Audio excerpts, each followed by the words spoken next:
Welcome to the third and I think last part of workshop one. Um, अब last phase में हम इस पे बात सबसे पहले फेज में हमने ये बात की कि स्टूडेंट्स किस तरह से रिसर्च पेपर्स सर्च आउट कर सकते हैं, थीसिस सर्च कर सकते हैं और उनको डाउनलोड कर सकते हैं। उसके बाद हमने सेकंड फेज में बात की कि आप मेंडले सॉफ्टवेयर इंस्टॉल कैसे करेंगे, अपनी लाइब्रेरी कैसे बिल्ड करेंगे सॉफ्टवेयर में।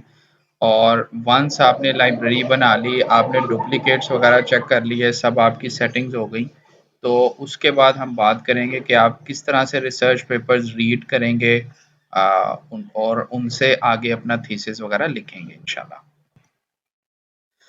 तो पीडीएफ व्यूअर वाले सेक्शन में हम पेपर को रीड करना इसके बारे में बात करेंगे। पेपर को हाईलाइट करना, ये देखें डिफरेंट कलर्स में हाईलाइट किए गए हैं, और इसके नोट्स बनाना और नोट्स को सेव करना। ठीक है, ये चीज़ें जो है ना वो हम इंशाल्लाह पीडीएफ व्यूअर वाले सेक्शन में देखेंगे। आपको यहाँ से ही बताया गया है, मैं इधर आपको एक बार करके भी दिखाता हूँ। मिसाल के तौर पर मैंने ये पेपर ओपन किया, ठीक है जी, ओके। तो मैं अब आप इस तरह से ये पेपर जो है ना वो रीड आउट करेंगे, रीड करते जाएंगे, और जो इसमें से पॉइंट आपको अपने थीसिस के लिए चाहिए होगा आप उसको भी ले सकते हैं। इसके अलावा आप हाइलाइटिंग कर सकते हैं, आप ये पेन से इसको स्क्रॉल कर सकते हैं, आप टेक्स्ट कॉपी कर सकते हैं, आप यहाँ पे नोट बना सकते हैं और हाइलाइटिंग कर सकते हैं। ये हाइलाइटिंग कलर्स हैं, ये जूम इन जूम आउट है, ये फिट स्क्रीन सिंक का आपको पता लग गया, और हेल्प। ओके, कलर जो है ना मैं ये इधर से मुख्तलिफ कलर्स चूज कर सकता हूँ। मिसाल के तौर पर से मैं मैं कहता हूँ, और ये कैटेगरी मैं खुद बना सकता हूँ अपने ज़हन में ना। अब मिसाल के तौर पर ब्लू कलर में मैंने वो हाईलाइट करना है जो मैंने लिटरेचर रिव्यू के लिए लेके जाना है। ओके, मैंने ग्रीन कलर वो चूज करना है जो कि मैं इंट्रोडक्शन के अपने थीसिस के इंट्रोडक्शन में जो मैं लाइंस लेके जाना चाहता हूँ। एक डॉक्यूमेंट के कौन से पार्ट्स होते हैं ये आप पहले से कर चुके होंगे, ठीक है। मैं आपको इंशाल्लाह वो पार्ट्स वगैरह आपसे इंशाल्लाह शेयर भी कर लेता हूँ। ओके, तो आपने जिस पार्ट में लेके जाना है आप उसके मुताबिक भी कलरिंग कर सकते हैं, या आप वैसे डिफरेंट कलर कर लें विदाउट एनी लॉजिक, या आपसे वेरिएबल वाइज डिफरेंशिएट करना चाहें, वेरिएबल वाइज आप डिफरेंशिएट कर सकते हैं। बहरहाल आप जोन सा कलर चूज करेंगे, हाईलाइट पे क्लिक करेंगे, ये लाइन जो है वो उसी हिसाब से कलर हो जाएगी, ठीक है। ओके, उसके बाद हम बात करते हैं नोट्स टेकिंग पे। अब ये तकरीबन नोट्स टेकिंग की जब हम बात कर रहे हैं ना, तो मैं जैसे आपको एक्सप्लेन कर रहा हूँ, जो अप्रोच मैं बता रहा हूँ, आपका यहाँ से राइटिंग पार्ट जो है ना वो स्टार्ट हो गया, ठीक है। ओके, अब यहाँ पर जो आपको लाइंस दी होंगी ना उनके ना दो वेज होंगे। अगर तो उस लाइन पे किसी को साइट नहीं किया गया, ठीक है, सिंपल टू अंडरस्टैंड है बैचलर स्टूडेंट्स के लिए, वो कैसे याद रख सकते हैं। अगर उस लाइन में किसी को साइट नहीं किया गया तो इसका मतलब है आपने जब ये लाइन अपने वर्ड्स में अपने डॉक्यूमेंट में करनी है सेव, अपने डॉक्यूमेंट में लिखनी है, अपने थीसिस में लिखनी है, तो आपने किसका रेफरेंस देना है कि आपने कहाँ से सीखी है, इस पेपर का रेफरेंस देना है, ठीक है ना। जिस इसी पेपर से आपने बताना है भाई ये लाइन जो मैंने पढ़ के यहाँ से पढ़ के मैंने लिखी है अपनी बात, और वो मैंने कहाँ से सीखी है, मैंने यहाँ से सीखी है, इसका आप रेफरेंस देंगे, ठीक है। ओके, अब बाज ऐसी लाइंस होंगी जहां पे उसने पहले से रेफरेंस दिया होगा। मिसाल के तौर पर ये लाइन है, up to this point the literature on leadership. इसको मैं आपको जूम इन कर देता हूँ, आपको ज्यादा क्लियर हो जाएगा। ओके, अब ये मिसाल के तौर पर लाइन है, ये बता रहा है ये लाइन मैंने कहाँ से सीखी है, मुझे कैसे पता लगा इसके बारे में। ये बता रहा है मुझे ये जो है ना साइटेशन है इस पेपर से मुझे पता लगा। ओके, आप क्या करेंगे, आप इस पेपर को क्लिक करेंगे, ये पेपर आ गया, ठीक है। आप इसी तरह से इसका टाइटल कॉपी करेंगे, इसको नेट से सर्च करके डाउनलोड करेंगे और अपने मेंडले लाइब्रेरी में ऐड कर लेंगे, ठीक है। ऑल्टरनेटिवली आप जब इसको सर्च करेंगे से सॉरी, मैं ये सिलेक्ट का फेज, सिलेक्ट का बटन दबा रहा हूँ, और ये मेरे पास रेफरेंस है, मैंने इसको कॉपी किया, या ये मैं कॉपी का बटन भी दबा सकता हूँ और मैं इसको ब्राउज़र में पेस्ट कर दिया।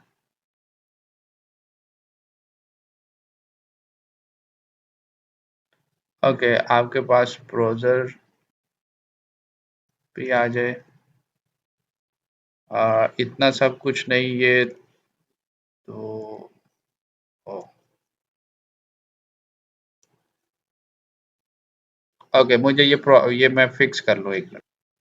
जी, मैंने वो पेपर जो है ना वो कॉपी किया और मैंने यहाँ पे जैसे पेस्ट किया गूगल पे, तो ये बता रहा है कि इसकी पीडीएफ फाइल पहले से ही अवेलेबल है। ओके, अगर पीडीएफ फाइल आपके पास ना भी अवेलेबल हो, आप उसको वैसे उसकी वेबसाइट पे ओपन करते हैं। अब मिसाल के तौर पर आपको इसका पेपर स्टडी करने की ज़रूरत नहीं है। अगर आप पेपर स्टडी करना चाहते हैं तो आप पेपर डाउनलोड कर लें। अगर आपको सिर्फ रेफरेंस, कोई आपको पेपर नहीं मिल रहा, आपको सिर्फ रेफरेंस फाइंड आउट करना हो, तो आप इसको क्लिक करके इस पेपर की वेबसाइट पे जाएंगे। वेबसाइट पे जाने के बाद ये बता रहा है ये पेपर है ये इसके ऑथर्स हैं, सॉरी, और ये इसका डीओआई नंबर है। आपके पास एक वे तो ये है कि आप ये सारे का सारा जो लिखा हुआ है इसको मैन्युअली एंटर करें, और ऑल्टरनेट वे ये है कि आप इसका डीओआई नंबर कॉपी करें। आप ये ऐड में जाएंगे, मैं आपके सामने ले आता हूँ, ऐड एंट्री मैन्युअली, आप इधर डीओआई में पेस्ट करेंगे और ये आपके पास डॉक्यूमेंट जो है ना वो ऐड हो गया। ठीक है, इसकी वही डिटेल्स हैं। आप इसको पहले सेव कर लें, और सेव करने के बाद जो है ना वो आप इसको इसकी डिटेल्स एक मरतबा चेक कर लें कि क्या ये सारी डिटेल्स ठीक लिखी हुई हैं। अब आपके पास ये डॉक्यूमेंट नहीं है तो आप ओरिजिनल जो वेबसाइट पे पेज है वहाँ से भी इसकी डिटेल्स वगैरह देख सकते हैं। कुछ मिसिंग हो तो उसको कॉपी कर सकते हैं। मज़ीद जब आप प्रैक्टिस करेंगे तो आपको ये इंशाल्लाह आता जाएगा, आप सीखते जाएंगे। ठीक है, ओके। तो अब हम बात हो रही थी कि दरअसल हमने जो भी बात लिखनी होती है ना, हमने उसको साइट करनी होती है। हमने बताना होता है कि ये बात हम ले रहे हैं, ये बात हमने कहाँ से सीखी। तो अगर जब आप ऐसी लाइन उठा रहे हैं कि जो कि इस ऑथर की अपनी एक्सप्लेनेशन है, इसने खुद किसी बात की वजाहत की है, तो आप उसके उसकी लाइन जब अपने वर्ड्स में बताएंगे तो जब ये सवाल पैदा होगा, भाई आपने ये लाइन लिखी है, आपने ये कहाँ से सीखी है, तो आप इस पेपर को साइट करेंगे। और अगर उसने पहले से साइटेशन दी हुई है तो आप इस बात को अपने अंदाज में लिखेंगे और आप इस पेपर की साइटेशन देंगे। ठीक है, साइटेशन कैसे देनी है वो मैं आपको बाद में बताता हूँ। अब इसका तरीका एक बेहतर ये है कि आपको मिसाल के तौर पर ये लाइन लेनी है, यहाँ से आ, ये लाइन मैं ले लेता हूँ। ओके, से आपने ये लाइन लेनी है। ठीक है, मैं इसको सिलेक्ट करता हूँ और मैं यहाँ पे नोट पे क्लिक करता हूँ। ठीक है, कहते हैं जी बताएं आपने क्या नोट लिखना है। ओके, मैं यहाँ पे लिखता हूँ नोट। ये इसका कलर भी मैं चेंज कर सकता हूँ। Okay, our investigation focuses on women in leadership. With our empirical strategy, we have strong control over the environment for estimating the causal effect. Uh, अभी मैं आपको ना ये our investigation focuses on women in leadership. अब ये paper वाला कह रहा है कि हमारी स्टडी में हमने वुमेन इन लीडरशिप को फोकस किया है, इसको इन्वेस्टिगेट किया। तो मैं यहाँ पे लिखूंगा, अपनी साइटेशन दूंगा। ठीक है, साइटेशन का मतलब ये पेपर, इस पेपर का बताऊंगा कि इस पेपर में, या ये paper investigated women in leadership. ठीक है, ये एक सिंपल पॉइंट में जो है ना मैंने आपको बता दिया आप किस तरह से नोट लिख सकते हैं। अच्छा, ये नोट जब आप लिखेंगे ना तो आपको यहाँ पे साइड पे ये नोट्स विजिबल भी होंगे। ठीक है, ये जैसे आपको ये नोट बताया गया है। ओके, आप इसी तरह से जब एक जब एक पेपर पढ़ते जाते हैं ना तो आप नोट्स टेकिंग करते हैं। अब यहाँ पर इशू एक आ सकता है प्लेजरिज्म का। प्लेजरिज्म का इशू तब आएगा जब आप किसी की लाइन कॉपी करेंगे और आप उसी को कन्वर्ट करके बताने की कोशिश करेंगे। जैसे मैंने बताया ना, अब मैंने जो लिखा है साइटेशन पहले मैंने दी इस पेपर की, वो कैसे नियम मैं बताता हूँ। मैं बताऊंगा ये वाला paper investigated women in leadership, तो ये तो मैंने उसी की बात की है कि ये कह रहा है हमने वुमेन इन लीडरशिप को फोकस किया, तो इसको मैं चेंज भी एज सच नहीं कर सकता था। लेकिन अगर मैं इस तरह से लाइन बाय लाइन कन्वर्ट करूंगा ना तो मेरा प्लेजरिज्म का इशू आएगा, और प्लेजरिज्म का इशू आएगा तो वो आप समझते हैं एक सीरियस ऑफेंस है। आपको कॉलेज की तरफ से भी उसके वाले से स्ट्रिक्टली प्रोहिबिटेड होता है, एचईसी की तरफ से भी आपको डिफरेंट वार्निंग्स वगैरह दी जाती हैं, डिग्री कैंसलेशन की भी और कोर्स कैंसलेशन की भी। तो आपका इसके लिए बेहतर तरीका ये होता है कि मैं एक पूरा पैराग्राफ, एक वे ये हो सकता है मैं एक पूरा पैराग्राफ रीड आउट करूंगा, उस पैराग्राफ को समझने की कोशिश करूंगा। मिसाल के तौर पर ये जब मैं लिटरेचर रिव्यू में आता हूँ तो मेरे सामने ये female leaders and role models, अब ये पूरे का पूरा पैराग्राफ मैं इसको गो थ्रू करूंगा, इसको समझूंगा और अपने वर्ड्स में लिखने की कोशिश करूंगा। यहाँ पे चाहे मैं इसको नोट दे लूं और नोट देने के बाद इस पैराग्राफ को मैं अपने वे में लिखूंगा, यहाँ पे नोट्स में मेरे पास सेव भी हो जाएगा, और फिर उसके बाद मैं उसको उस पे मजीद जो है ना वो उसको मजीद आगे प्रोसेस करूंगा, वो मैं आपको बाद में समझाता हूँ। तो आप पैराग्राफ बाय पैराग्राफ चलें, या इससे भी बेहतर है आप जैसे आप, मेरे पास तो ये एक पेपर है डाउनलोडेड, आपने तो बहुत से पेपर्स डाउनलोड किए होंगे, तो आप जब 2-3 पेपर्स पढ़ लेते हैं और उनसे एक स्टोरी आपके ज़हन में बन जाती है ना, एक सीक्वेंस बन जाता है, फिर वो सीक्वेंस आप अपने वर्ड्स में लिखें। तो आप इस तरह से लिखेंगे तो इंशाल्लाह आपको प्लेजरिज्म का कभी इशू नहीं आएगा। मोस्टली स्टूडेंट क्या करते हैं, वो एक लाइन पर ही अब इसी लाइन को अपने वर्ड्स में लिखने की कोशिश करेंगे। अब आप कितना चेंज कर सकते हैं, एक तो ये आपकी अप्रोच भी ठीक नहीं होगी, और दूसरा आपको प्लेजरिज्म का इशू जो है ना वो आएगा। ये जैसे मैंने आपको बताया पूरा पैराग्राफ 3-4 लाइनें पढ़ें, उसकी प्रोसेसिंग करें, आपने उससे क्या सीखा उसको अपने वर्ड में लिखने की कोशिश करें, और इस तरह से लिख के प्रैक्टिस करके फिर आप उसको अपने डॉक्यूमेंट में ले आएं।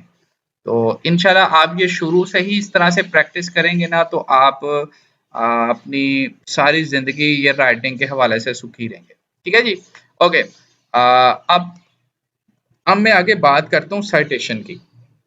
ठीक है, हमने नोट्स टेकिंग की, अब आपने साइट कैसे करना है। ओके, साइट करने का मतलब वही है कि मैं जब अपना पेपर लिख रहा हूँ तो मैं अपने पेपर के अंदर बताऊंगा कि मैंने मैंने ये लाइन कहाँ से सीखी, मैंने ये बात किससे सीखी। ठीक है जी, ओके। मैं अपनी वर्ड फाइल जो है ना वो तैयार रखूंगा, वो सामने रखूंगा, और फिर उस वर्ड फाइल पे जो है ना वो इंशाल्लाह आपको बताऊंगा। ओके, जब आप ये एक रेफरेंसिंग का सेक्शन होता है, जब आप मेंडले से हमने वो प्लगइन इंस्टॉल की थी ना, जब आप प्लगइन इंस्टॉल कर लेंगे ना आपके पास ये मेंडले आ जाएगा। ठीक है, अब यहाँ पे ना आपने दो काम करने हैं, एक तो आपने आखिर में देने होते हैं रेफरेंसेस। ठीक है, आखिरी जो आपका चैप्टर होता है ना, से चैप्टर 6, वो आपका होता है रेफरेंसेस का।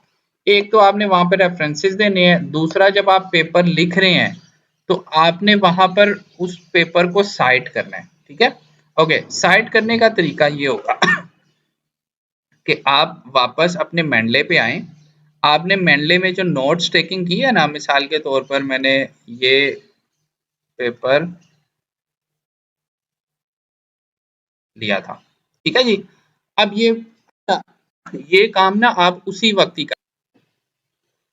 तो अब ये जो साइटेशन मैंने लिखी है, मैं जैसे बात कर रहा था, सॉरी, कि ना आप ये दोनों काम ना कोशिश करें कि एक ही वक्त में कर लें। ठीक है, जैसे आपने जितने नोट्स बनाए हैं ना, 2-3 नोट्स, उनको वर्ड फाइल के अंदर ले आए एक बार। ठीक है, ओके।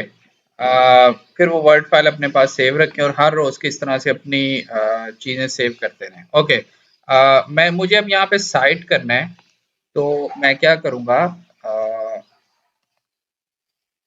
इंसर्ट साइटेशन, इसको क्लिक करूंगा। ठीक है जी, ओके। जब मैं इंसर्ट साइटेशन पे क्लिक करूंगा तो मेरे पास मुख्तलिफ ऑप्शन देता है। एक ऑप्शन तो ये है कि जो मेरे पास मेंडले में इस पेपर का नाम था ना, से मैंने साइट इसी पेपर को करना है, द क्वीन बी। तो द क्वीन बी मैं वर्ड फाइल में, सॉरी, यहाँ पे लिख देता हूँ द क्वीन बी। ये उसने मुझे पेपर दे दिया। ठीक है जी। इसके अलावा और भी तरीके हैं। मैं यहाँ पे, मुझे उसका ईयर याद है, मैं ईयर लिखूंगा 2019, तो जहां जहां पे 2019 आ रहा है मुझे वो पेपर दे देगा। मुझे ऑथर का नेम याद है, मैं ऑथर का नाम लिखूंगा, वो मुझे यहाँ पे साइटेशन के लिए नंबर देगा, पेपर दे देगा। दूसरा तरीका ये है कि मैं गो टू मेंडले पे क्लिक करता हूँ और अपने मेंडले में आ जाता हूँ, और से ये वाला पेपर है जो मुझे साइट करना है। ये आपको साइट का बटन नजर आ रहा होगा, आप इस पे क्लिक करेंगे तो ये साइटेशन मेरी प्रिपेयर कर रहा है, ये इसने साइटेशन कर दी। ठीक है जी। अब अच्छा, इन्वेस्टिगेट ये मैंने साइटेशन देके आगे लिख दिया। ठीक है जी। अब ये साइटेशन देने के भी दो तरीके होते हैं। एक तो ये है कि आपको ना अपनी लाइन के आखिर में साइट करना है, और दूसरा तरीका ये आपको उसको एक्टिवली लाइन के शुरू में स्टार्ट करना है। जैसे आप बता रहे हैं कि अरवेटे, गलीलिया एंड टॉट्स टॉट्स कैट या टॉट्स कैट, ओके, इन्होंने जो है ना वो ये बात कही है। तो आप क्या कर सकते हैं, जब आप लाइन के शुरू में इसको साइट करेंगे तो उसका तरीका ये होता है कि आप ईयर को ब्रैकेट में लिखें, ये पीछे वाला कोमा खत्म कर दें, ये शुरू में ब्रैकेट खत्म कर दें। ठीक है। ये आपसे पूछेगा ये इसी तरह से एडिट करना है इसको, की मैनुअल एडिट, ये आपके पास साइटेशन जो है ना वो। ठीक है। ये एडिटिंग आप बाद में भी कर सकते हैं। फर्स्टली आप जूं जूं लिखते जाएं, आप इनको साइट करते जाएं, साइट करते जाएं, साइट करते जाएं, और फिर उसके बाद जो है ना वो आप जब सारी साइटेशंस कर लें, जब आप पेपर अपना पूरा कर लें, तो आप इधर अच्छा, इसी तरह से मैं और भी कर सकता हूँ। से मैंने कोई और बात लिखी और ये अब लाइन का आखिर है, मुझे यहाँ पे साइट करना है। मैं कहता हूँ insert citation, go to Mendel, और अब ये जो थीसिस था ना ये मुझे साइट करना है। मैं इसको क्लिक करके ओपन करके साइट कर लो, वैसे साइट कर लो जैसे आप चाहें। मैं यहाँ पे साइट कर दूंगा। ठीक है जी। और तीसरा रेफरेंस भी मेरे पास है।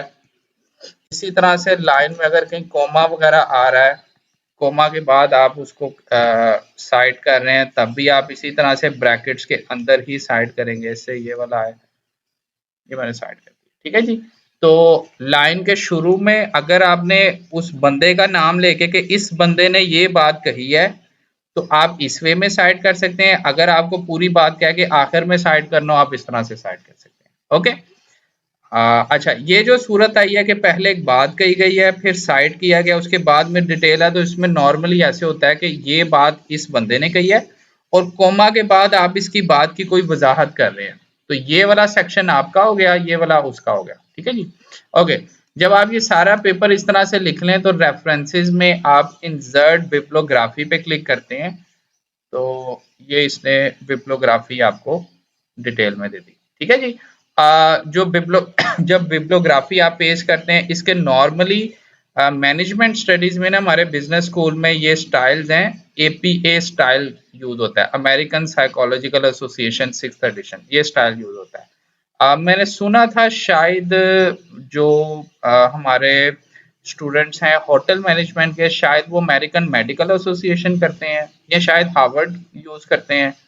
तो बहरहाल आप जोन से भी यूज करते हो ना, आप यहाँ से चूज करेंगे, वो उसके मुताबिक कर देगा। अगर आपके यहाँ पे वो साइटेशन नहीं भी है, तो आप ये मजीद में आके ये हार्वर्ड भी होगा। ठीक है। यूज दिस स्टाइल, तो आप उस तरह से करेंगे, ये आपको हार्वर्ड स्टाइल में उसने कन्वर्ट कर दिया। ठीक है।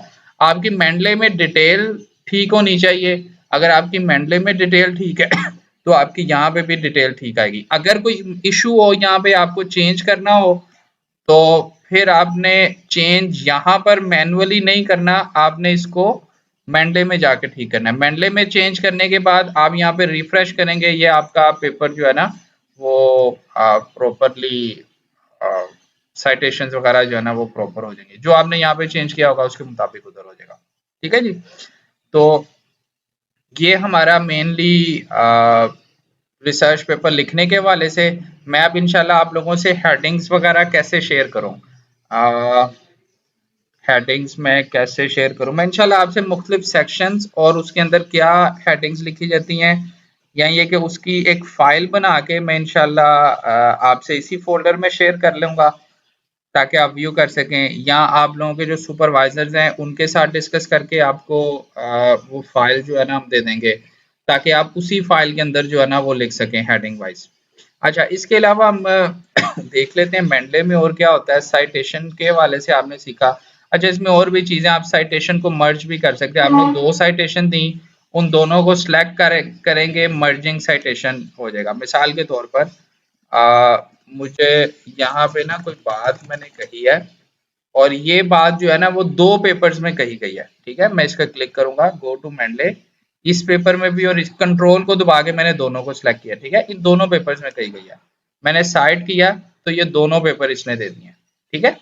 अगर मैं इसको अलग अलग साइड कर देता, मिसाल के तौर पर पहले मैं कहता कि ये वाला पेपर और उसके बाद मैं इसको कहता ये वाला पेपर, तो अगर ये ऐसे दो साइटेशन अलग अलग आ जाती तो मैं इन दोनों को चूज करूंगा ना जब, तो ये देखें इंसर्ट साइटेशन की बजाय मर्ज साइटेशन हो गया। मैं ये मर्ज साइटेशन पे क्लिक करूंगा, ये दोनों मर्ज हो जाएंगे, ठीक है। तो इस तरह से आप एक से ज्यादा साइटेशंस भी दे सकते हैं। और क्या बताया गया, इंसर्ट साइटेशन बताया गया है। ओके, ये वर्ड प्लगइन इंस्टॉल करने के वाले से मैंने आपको शुरू में ही बता दिया था। बिब्लियोग्राफी, आखिर में रेफरेंसेस लिख के इंसर्ट बिब्लियोग्राफी पे क्लिक करेंगे, आपके सारे के सारे रेफरेंसेस आ जाएंगे। साइटेशन स्टाइल मैंने आपको बता दिया, मोर स्टाइल पे क्लिक करके आप मजीद स्टाइल्स वगैरह डाल सकते हैं। और आपका अगर इंस्टीट्यूट का कोई स्पेसिफिक स्टाइल हो तो आप वो भी यहाँ पे ऐड कर सकते हैं। कोलैबोरेट, ओके, कोलैबोरेशन के हवाले से ग्रुप्स की मैंने बात की थी। आप जिन वेरिएबल्स पे काम करना चाह रहे हैं आप उनके ग्रुप्स भी क्रिएट कर सकते हैं और वो ग्रुप वो ग्रुप आपस में शेयर्ड होते हैं, वहाँ पे मुख्तलिफ लोगों से बातचीत कर सकते हैं। देखें जैसे डिफरेंट ग्रुप्स बनाए हुए हैं इन्होंने, और हर ग्रुप में आपको जो है ना रिसर्च पेपर्स भी मिल जाएंगे। आप अपना प्राइवेट ग्रुप भी बना सकते हैं। प्राइवेट ग्रुप मिसाल के तौर पर ये सीनियर स्टूडेंट समझ सकते हैं। अगर जैसे हमारा सुपरवाइजर जो है ना वो आउट ऑफ कंट्री है या मुख्तलिफ ममालिक के लोग मिलके काम कर रहे हैं तो वो आपस में प्राइवेट ग्रुप बना लेते हैं। फिर वो जो नोट्स वगैरह बनाएंगे, जो हाईलाइटिंग करेंगे ना, तो उसमें नाम आता जाएगा कि ये किस बंदे ने किए हैं। पब्लिकली ग्रुप बने हुए हैं, आप वो ज्वाइन कर सकते हैं। न्यूज़ फीड्स आती रहती हैं मुख्तलिफ, आपको मैंने बताया था आप लोगों को फॉलो कर सकते हैं जो रिसर्चर आप आपकी फील्ड के हों, आपकी लाइन के हों। आप आपकी अपनी जो पब्लिकेशंस हैं वो आप इसमें ऐड कर सकते हैं। लिटरेचर सर्च कर सकते हैं, ऑनलाइन सर्चिंग कर सकते हैं। अच्छा, ये पेपर्स में ना स्टैटिस्टिक्स भी देता है। जैसे ये एक पेपर है तो इसकी रीडरशिप कितनी है, किस किस डिसिप्लिन के लोग इसको स्टडी कर रहे हैं, ये ठीक है। अगर आपको रिलेटेड डॉक्यूमेंट सर्च करना हो, ये इंपॉर्टेंट है। मिसाल के तौर पर मैं कहता हूँ यार ये जो पेपर है ना इससे रिलेटेड डॉक्यूमेंट्स मुझे सर्च करके दो, तो ये इसने बता दिया कि ना ये दो पेपर शायद आपसे रेलिवेंट हो। तो ये फीमेल लीडरशिप, ये देखें ये पेपर मुझे एक और मिल गया। तो आप इस तरह से अपना लिटरेचर जो है ना मजीद बढ़ाते हैं, पेपर जो है ना इकट्ठे करते हैं। ओके, अगर आपको लगता हो कि आपने बहुत कुछ सीख लिया है तो वो आपको इसलिए लगेगा या बहुत हैवी हो गया, बहुत मुश्किल हो गया है, तो वो आपको इसलिए लगेगा क्योंकि आपने साथ साथ खुद प्रैक्टिस नहीं की होगी। अगर इस लेक्चर को आप इस वर्कशॉप में आप मतलब अगर ये फिजिकल वर्कशॉप होती तो मैं आपको आप पे लाजिम करता आप लोग अपने लैपटॉप्स लेके आए, और आप जब लैपटॉप्स लेके आते तो मैं आपको साथ साथ करवाता, साथ साथ चेक करता, एक एक चीज हम करते रहते। तो अब आपको पहले ये स्टेप बाय स्टेप अपने लैपटॉप पे प्रैक्टिस करनी पड़ेगी। जब आप ये प्रैक्टिस करते जाएंगे तो इंशाल्लाह at the end of the workshop आपने बहुत सी चीजें सीख ली होंगी, उम्मीद है मुझे। तो बाकी आपके मजीद कोई क्वेश्चंस वगैरह हो आप प्लीज वो क्वेश्चंस भी शेयर कर लीजिएगा। तो इंशाल्लाह हम कोशिश करेंगे कि आपके सुपरवाइजर्स के थ्रू आपके क्वेश्चंस आंसर हो जाएं। आप मुझसे कोई डायरेक्ट करना चाहें क्वेश्चंस तो इंशाल्लाह मैं वो भी कर दूंगा। ठीक है जी। ओके, मैं इंशाल्लाह आपसे ना वो फाइल भी शेयर करता हूँ। जी, ये मैंने आपको क्वेश्चंस की फॉर्म में ना रिसर्च मेथड की क्लास के क्वेश्चंस की से जो है ना मैं आपको डॉक्यूमेंट प्रिपरेशन के हवाले से बता रहा हूँ, और डॉक्यूमेंट आपने कैसे प्रिपेयर करना है इंशाल्लाह मैं उस पे भी बात आप करता हूँ। ये 6 कंपोनेंट्स बताए गए आपके डॉक्यूमेंट में। 6 कंपोनेंट्स होंगे। सबसे पहले आप इंट्रोडक्शन का एक चैप्टर होगा, लिटरेचर रिव्यू का, मेथोडोलॉजी का, एनालिसिस एंड रिजल्ट्स का, डिस्कशन एंड कंक्लूजन का और रेफरेंसेस का। आपके रिसर्च सुपरवाइजर भी इस बात को ज़्यादा बेहतर समझ सकते हैं। अगर आप क्वांटिटेटिवली चीज़ों को एनालाइज कर रहे हैं तो आपके एनालिसिस आ जाएंगे, और अगर आप क्वालिटेटिव इंटरव्यूज़ वगैरह गैदर कर रहे हैं तो आप सिंपली यहाँ पे रिजल्ट शेयर कर लें। इसी तरह से डिस्कशन एंड कंक्लूजन में आप उसको वाइंड अप करना है। रेफरेंसेस के कैसे देते हैं वो सिंपली मतलब इसकी काफ़ी डिटेल्स होती हैं, पीए स्टाइल्स क्या फॉर्मेटिंग है। आपको मैंने सॉफ्टवेयर के ज़रिए जो बताया ना, तो इससे आपके काफ़ी सारे काम जो है ना वो आ, मतलब मर्ज हो गए हैं, ईजी हो गए हैं या कम हो गए हैं। आप कह लें कि ये मेहनत आपको कम करनी पड़ेगी इससे इंशाल्लाह। जब आप सीख जाएंगे फिर आपको आइडिया होगा। मे बी बैचलर स्टूडेंट्स को भी इस हवाले से आइडिया ना हो। Okay, introduction. ये जो इंट्रोडक्शन का चैप्टर है इसके अंदर कौन सी हेडिंग्स होंगी? ये हेडिंग होगी background, problem statement, purpose of study, research objective, research question, study significance. बाकी आपके सुपरवाइजर जो जिस तरह से आपको बताएं। फिर दूसरा चैप्टर आपका लिटरेचर रिव्यू, उसके अंदर ये हेडिंग्स होंगी literature review, hypothesis development, research model. फिर आप मेथोडोलॉजी सेक्शन लिखते हैं तो मेथोडोलॉजी सेक्शन के अंदर ये तमाम हेडिंग्स होंगी। वन बाय वन आप इन पे जो है ना वो बात कर सकते हैं। और इसी तरह से ये चैप्टर वाइज हर चैप्टर की फर्दर हेडिंग्स बताई गई हैं। आप इनको देखते हुए जो है ना वो अपना डॉक्यूमेंट प्रिपेयर कर सकते हैं। और डॉक्यूमेंट आप कैसे प्रिपेयर करेंगे? ओके, मैं आपको ना हेडिंग्स वगैरह देने का तरीका बता देता हूँ। मिसाल के तौर पर ये चैप्टर 1 की हेडिंग्स मैंने लिखनी है। इंशाल्लाह इस पर हम आपको एक टेम्पलेट बना के देंगे सॉरी। और उसी टेम्पलेट सॉरी उसी टेम्पलेट में जो है ना वो आप अपनी सारी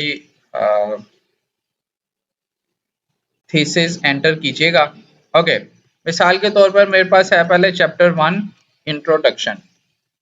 ठीक है जी, तो मैं ये होम में ये स्टाइल्स पे आप क्लिक करें या यहाँ पे आपके सामने पास होगा ये हेडिंग 1, इसको आप हेडिंग 1 कर देंगे। ठीक है, उसके बाद आपके पास है पहली हेडिंग इंट्रोडक्शन।